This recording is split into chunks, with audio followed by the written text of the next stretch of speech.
I'm Manjula Manikandan, a PhD student based in the Royal College of Surgeons in Ireland, and a corresponding author of the paper titled Use of Health Services and Unmet Needs Among Adults with Cerebral Palsy in Ireland. On behalf of our research team, myself and Fiona Weldon are going to present a summary of the findings from the study published recently in the Developmental Medicine and Child Neurology Journal. My name is Fiona Weldon, a member of the Patient and Public Involvement Panel for this research, with lived experience of cerebral palsy and prematurely aging with the condition. Most children with CP survive well into adulthood. As adults, they experience challenges in accessing appropriate health services to meet their needs. Studies have shown that adults with CP use a wide range of medical and rehabilitation services. There is still a lack of evidence about the use of therapy, respite, personal assistance, and support services in a larger sample of adults across all ages. The unmet health need, which is defined as services that are not provided or is inadequate to meet their needs, has few number of studies published.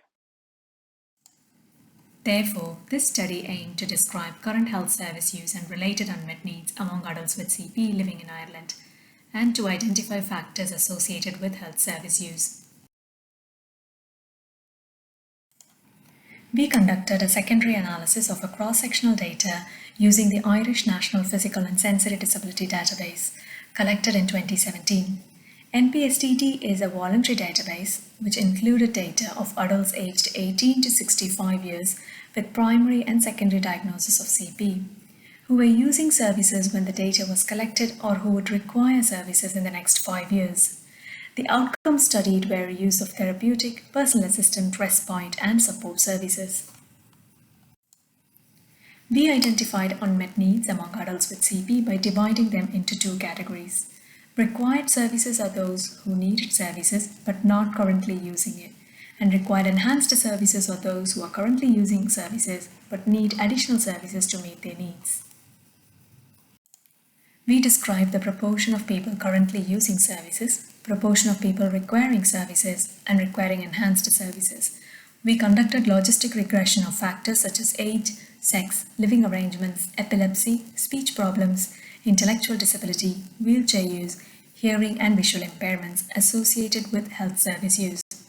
We included all these factors into the model where we adjusted for all the factors. Overall, there were 1,268 adults with CP. A third of the sample were between the age range of 18 to 24 years. 56% of them were male participants. Participants were from all geographical areas in Ireland. The majority of participants, of up to 77%, lived with parents, siblings, or other family relatives. Approximately 9% of participants lived alone, and 7% lived in a full-time residential service. Approximately 8% of adults had a secondary diagnosis of epilepsy, 5% had visual impairment, 4% had speech impairment, 3% had hearing impairment, and 2% had intellectual disability. Approximately 46% of participants were wheelchair users. Physiotherapy was the most commonly used services, with 57% of adults using it. This was followed by 48% of adults using occupational therapy services, 35% of them using orthosis or prosthesis services, and 24% of adults using nursing or continence advisory services.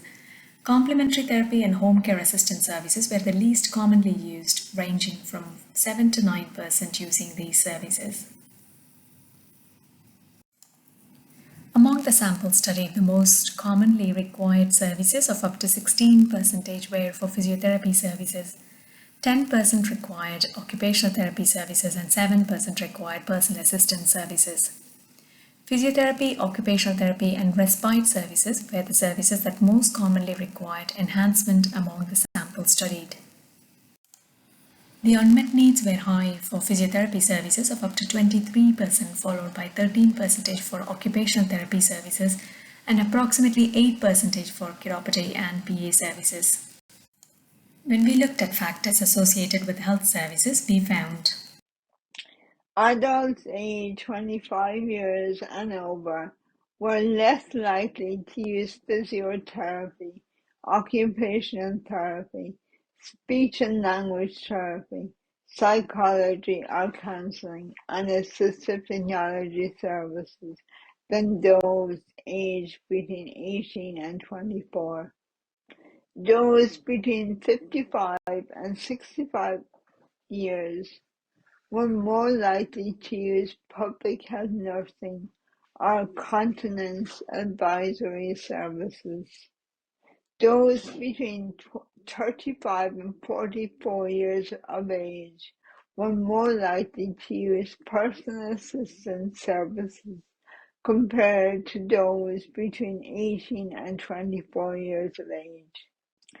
Females were more likely to use public health nursing and continence advisory services and less likely to use speech and language therapy services compared to males. Participants living with parents or siblings or other family relatives were less likely to use physiotherapy, public health nursing, or continence advisory services and personal assistance services than people living alone. Those living with a spouse or partner or children were less likely to use physiotherapy and public health nursing or continence advisory services. People living in full-time residential services were less likely to use public health nursing or continence advisory services compared to those living alone.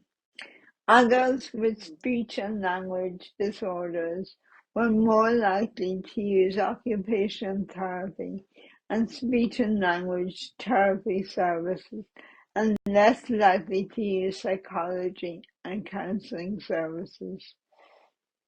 Adults with intellectual impairments were more likely to use speech and language therapy.